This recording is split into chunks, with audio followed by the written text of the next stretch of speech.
Très bon reportage. Les mutilations génitales féminines, pratiques absurdes, la lutte continue.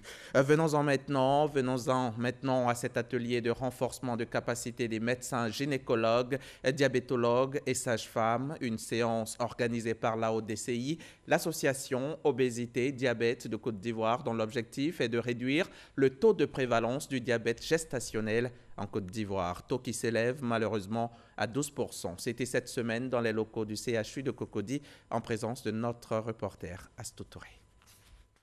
Qu'est-ce qu'un diabète gestationnel? Quel traitement pharmacologique? Comment le dépister? À quel moment mettre la femme enceinte sous insuline? Autant de questions au menu de cet atelier. Cette formation s'inscrit dans le cadre d'un projet qui vise à renforcer la lutte contre la mortalité due au diabète gestationnel. 12% des femmes enceintes présentent un diabète gestationnel et ce n'est pas toujours évident de le dépister ou de savoir le dépister. Donc vraiment ce projet a décidé de prendre en main cette pathologie associée au diabète.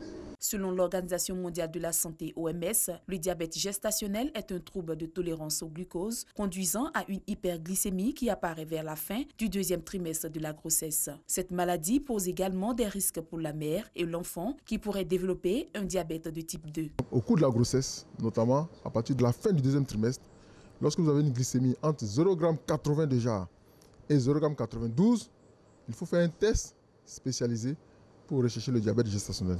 Mais lorsque cette glycémie est au-delà de 0,92 g, la patiente doit être considérée déjà comme ayant un diabète gestationnel et doit être prise en charge pour que l'enfant puisse naître à un point normal et éviter aussi les complications qui peuvent conduire à des conséquences majeures. Le projet de lutte contre le diabète gestationnel est financé par la Fondation mondiale du diabète à hauteur d'1 milliard de francs CFA et est soutenu par le ministère de la Santé et de l'Hygiène publique. Autre chose,